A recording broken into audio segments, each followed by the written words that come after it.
ماشي، ده التزام.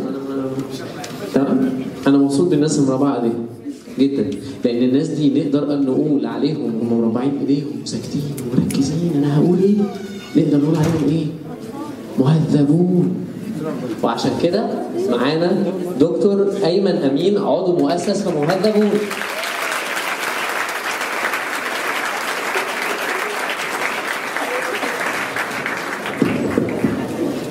طيب انسوا الكلام اللي هو قاله ده خالص. احنا مش بنربع ايدينا يعني في مهذبون. السلام عليكم اولا. انا عارف ان انا جاي في وقت عامل زي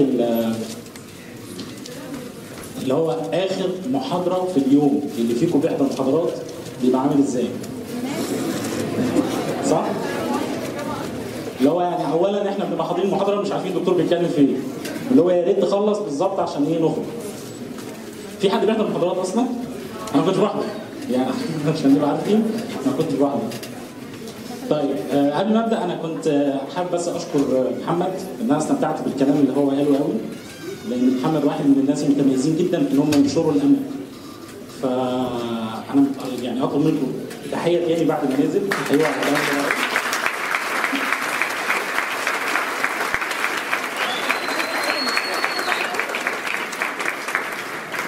لايك وشير طب يا جماعه انا عايز اسالكم سؤال وتجاوبوني عليه بقى بصراحه. مين فيكم عنده اكونت على فيسبوك؟ بيضحكوا ليه على فكره؟ السؤال مش غريب يعني. انا بسال مين اللي عنده اكونت على فيسبوك. انا لو كنت سالت الناس في شهر 12 2010 كان اللي هيرفعوا ايديهم حوالي 5% 10% من مصر. انتوا عارفين ان عدد الناس اللي كانوا على فيسبوك في شهر 12 2010 كانوا 4 مليون شخص. تمام؟ انتوا عارفين احنا كام شخص دلوقتي على الفيسبوك في مصر؟ محمد ما يقولش. احنا 22 مليون. تمام؟ الرقم على فكره مش كبير يعني، عادي يعني. ممكن الصين مثلا دوله الفيسبوك مقفول عليها وعدد اليوزرز اللي على الفيسبوك هناك 85 مليون. يعني احنا مش جنبهم في حاجه يعني. بس الفكره ان كان في السنه اللي فاتت طلعت انسايد كده صغيره بتقول ان احنا المصريين تاني اعلى شعب على مستوى العالم بينجيج على الفيسبوك. يعني ايه بينجيج على الفيسبوك؟ يعني بيعمل لايك وبيعمل شير وبيعمل كومنت. حد مختلف معايا في النقطه دي؟ يعني معنى كده ان الشعب المصري تاني اعلى شعب على مستوى العالم بيهري على الفيسبوك. البرازيل كانت اعلى دوله بتعمل انجيج. تمام؟ ده بيدينا انديكيشن صغير خالص ان كل حاجه حصلت في خلال ال4 سنين اللي فاتوا كان مبداها الفيسبوك. الثورات والحاجات اللي طلعت كلها كانت بدات على الفيسبوك. احنا كمهذبون بدانا بوست على الفيسبوك. اقول لكم الحكايه بدات ازاي؟ اصلا في حد فيكم عارف مهذبون؟ ما شاء الله. طب بتحبوا مهذبون؟ والله وانا. طيب احنا بعد سنه بالظبط من 25 يناير اللي هو المفروض الانيفرساري يعني بتاع الثوره، حصل اختلاف ما بين فئتين من الناس. تمام؟ الفئه الاولانيه قالت احنا هننزل ميدان التحرير عشان نحتفل بان الثوره ايه؟ نجحت. الفئه الثانيه قالت لا، الثوره لسه ما نجحتش، الثوره ايه؟ مستمره. وهم اختلفوا اختلاف شديد قوي. يعني اختلفوا اختلاف وصلت ان الناس بدات تشتم في بعض. والشتائم زادت عن اللزوم. وناس كتير عملت بلوك للناس. في حد فيكم من الناس اللي عمل بلوك لحد؟ اللي عمل بلوك لحد عشان مختلف معاه يرفع ايده. انا واحد من الناس يا جماعه وعامل بلوك لواحد من اقرب الناس ليا. لحماية يعني.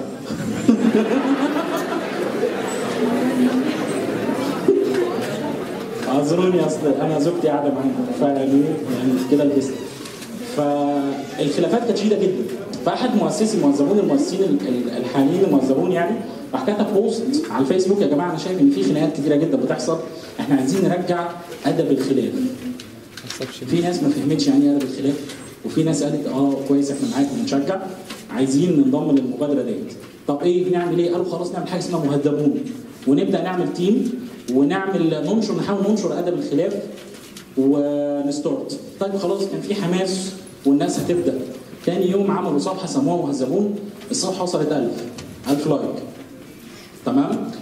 طب احنا عايزين سلوجن، طب ايه نختار السلوجن اللي ممكن يبقى مظبوط، يعني الشعار اللي نتكلم بيه على المهذبون. فاول شعار لينا حد يفتكر اي حاجه في المهذبون زمان؟ لا معنى نرتقي، ده الشعار الحالي. 18 اخلاق الميدان. 18 اخلاق الميدان، اختلفنا واتفقنا مع كل اللي حصل، ولكن ثوره يناير اغلب المعارضين او المختلفين او الموافقين عليها قالوا ان كل الفئات اللي كانت موجوده في ثوره 25 يناير وكانوا في الميدان كانوا بيتعاملوا مع بعض باخلاق. تمام؟ فكان المنشا للسلوجن 18 اخلاق الميدان. الصفحه بدات تزيد، بدا يبقى فيها اقبال، وبدات بعد فتره وصلت ل 20000. 20000 ده كان رقم كويس.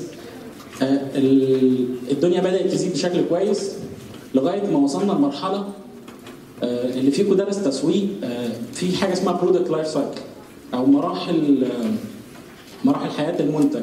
بيبدا بشكل كده بالظبط انتروداكشن، بعد كده يحصل له لونش، بعد كده يوصل للبيك، بعد كده يبدا يديكلاين. تمام؟ يعني متخيلين الجراف في دماغكم عامل ازاي؟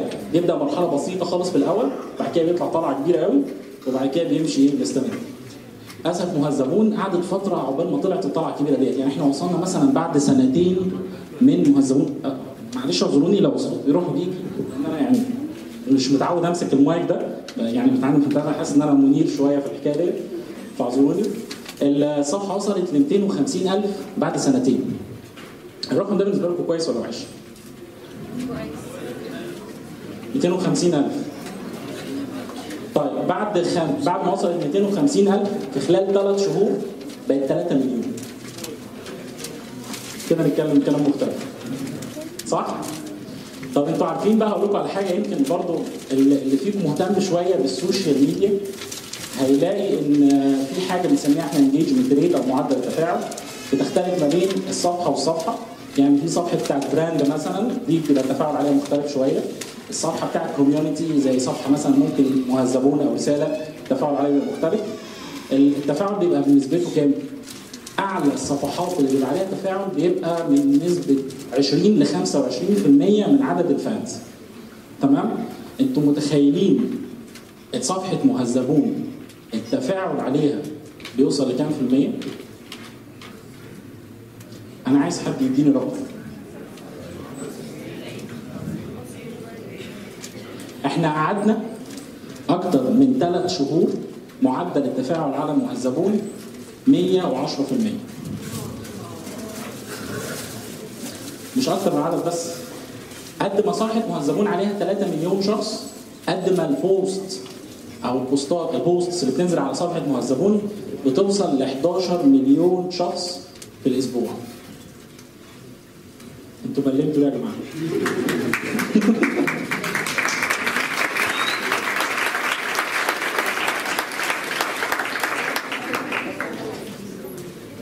الحاجه اللي ممكن اي حد يسالها وهو يبقى عنده حق تماما فيها، انتوا بتدفعوا كام؟ صح؟ يعني الارقام دي اصلا براند مثلا زي سامسونج او اي اي براند ما بيعملهاش. انتوا بقى يعني انا عايز برضو نحاول نركز، يعني نقول كده مع بعض احنا ممكن نكون بندفع كام للدعايه. يعني هو لو محمد كان لسه موجود كان ممكن يقول لكم افرج مثلا انا عايز اعمل انجيجمنت على بوست معين، الانجيجمنت الواحد اذا كانت لايك او شير او كومنت بتبقى حوالي 2 سنت، انا بدفع 2 سنت عشان اعمل اعلان.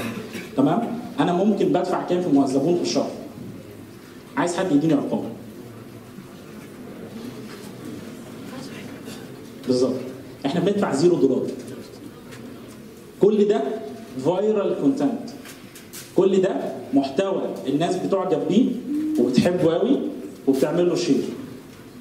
كل ده جاي من ايه؟ من عمل تطوعي.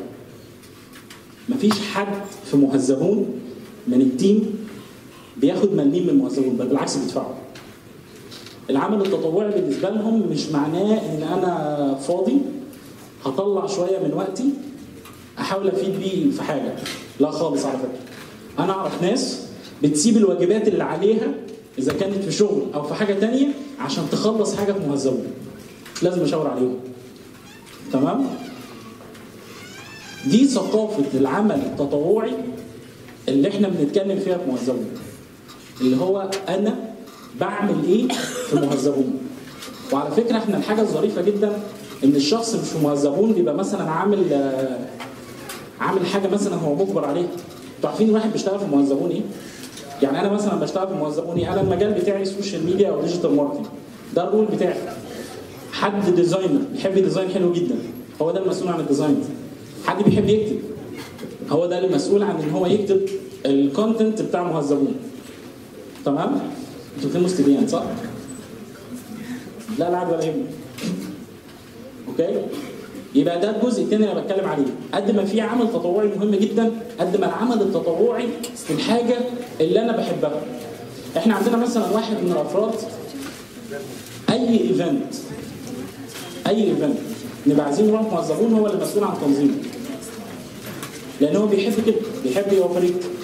انتوا مثلا بالنسبه هنا لو حاولنا نقارن الموضوع على رساله، في انشطه كتيره جدا في رساله انا ما اعرفش اغلبها، ولكن هل كل متطوع فيكم في رساله بيشتغل في الحاجه اللي هو بيحب يعملها؟ اللي بيعمل كده ارفع لي دلوقتي. النسبه قليله جدا. النسبه قليله. انا كنت متخيل ان هلاقي مثلا 80-90% بيشتغلوا في الحاجه اللي هم بيحبوها. ليه؟ هتفيدوا في حاجتين. خلينا نتكلم من ناحيه كويسه ومن ناحيه مصلحه.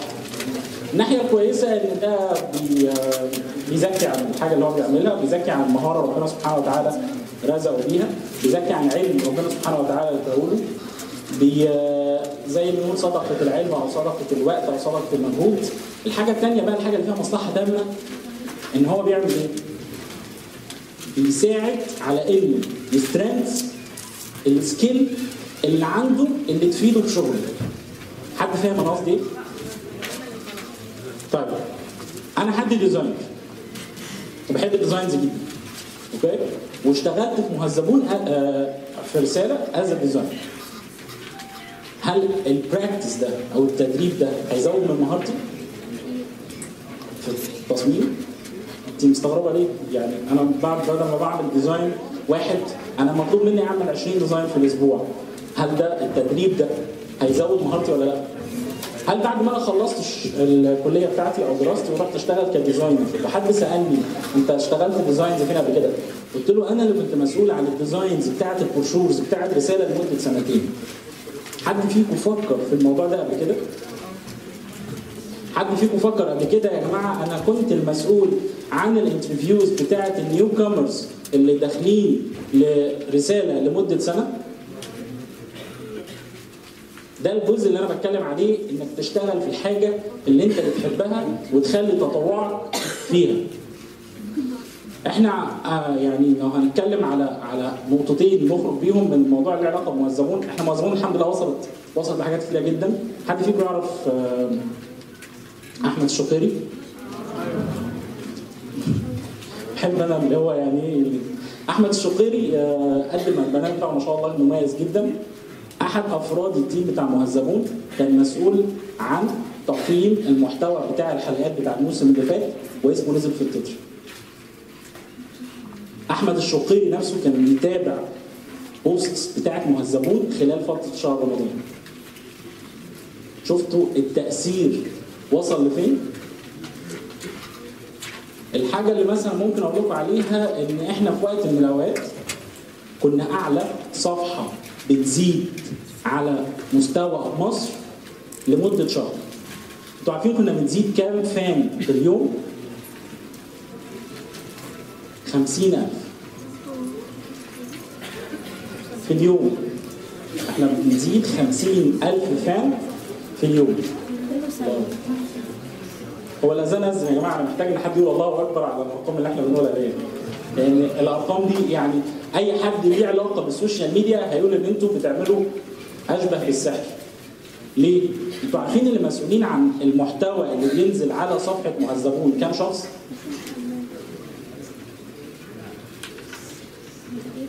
حوالي 30 شخص. في حد فيكم شايف ان في تنوع في البوستس اللي بتنزل على المهذبون؟ طب حد فيكم شاف ان البوست بتاعت مهذبون كانت بتنزل بديزاينز مختلفه؟ حد مثلا شاف ديزاين بتاع حاجه معينه ولا اي حاجه؟ مش بتلاحظوا ان كل بوست نازل على مهذبون نازل بديزاين واحد؟ صح؟ عشان التيم بتاع الديزاين، عشان التيم بتاع المحتوى، عشان دول كلهم بيشتغلوا في الحاجه اللي بيحبوها، وبيشتغلوا بمبدا اللي هو انا عايز اشوف حاجه كويسه في مهذبون. اخر حاجه عايز اقولها لكم حاجتين، يعني اللي هو يعني اخر حاجتين عايز اقولها لكم. وانت في شغلك في رساله او في تطوعك احلم بحاجه لرساله، وما تسيبش رساله الا لما الحلم ده يتحقق. احنا ساعه ما صفحه مهذبون وصلت 1,000,000 طلبنا من الفانز بتوعنا ان هم يغيروا البروفايل بيكتشر بتاعتهم لمهذبون. حد حضر الموضوع ده؟ حلو جدا. حد غير البروفايل بيكتشر بتاعته؟ انتوا كان نفسي، يعني احنا كادمنز كنا بنشوف حاجات غريبه. احنا كنا بنخش نشوف بوست عليه 200 300 كومنت، ال 200 300 كومنت لونهم ايه؟ برتقاني. تمام؟ ده سكسس ستوري عاليه جدا. انا عايزك تحلم بحاجه مشابهه زي كده لرساله. تمام؟ الحاجه الثانيه اللي بطلبها منك، اشتغل بالحاجه اللي انت تحبها في رساله، عشان بعد ما تخلص تطوعك فيها، مش تطوعك فيها، بعد ما تخلص ورايح تشتغل تروح تتكلم مع الراجل اللي بتشتغل معاه تقول له على فكره انا كنت مسؤول عن دخول اكتر من 250 فرد لرساله في سنه 2013 عشان انا بحب اشتغل في الاتش ار. مين هو الشخص اللي قاعد قدامك اللي يعني هيقول لك ايه التهريج اللي انت بتهرجه ده؟ اكيد هيبقى منبهر، لان هو اساسا الشركه بتاعته ممكن ما تكونش بتعين 3 4 في الشهر. اوكي؟ فاشتغل بالحاجه اللي انت بتحبها وركز فيها واعمل فيها نجاح، واحلم بنجاح لرساله. اوكي؟ لغايه ما ان شاء الله ربنا ييسر الامور. اتمنى يعني ان يومين او 3 صفحتنا توصل 4 مليون. اللي مش عامل فيكم لايك للمهذبون يعمل لايك. في حد مش عامل لايك للمهذبون؟ مش عامل لايك للمهذبون؟ وانا هعمل لك بان. اتمنى ان شاء الله ان انتوا تخرجوا بالموضوع ده بشكل كويس. احفظوا الحاجتين دول كويسين جدا. اهتم بالحاجه اللي بتحبها وتطوع بيها عشان تعرف تبدع فيها. الحاجه الثانيه احلم بحاجه عشان الحاجه دي تتنفذ. اوكي؟ اتمنى ان الموضوع ما يكونش تقيل. انا عارف ان انا جيت في اخر الوقت خالص والناس كلها كانت اغلبها نايمه. فاشكركم وبشكركم ان انتوا استنيتوني يعني لغايه اخر الوقت. تحيه كبيره للدكتور ايمن.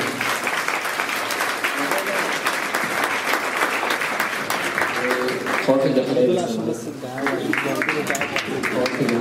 الدعايه فلازم لا. شكرا يا دكتور ايمن.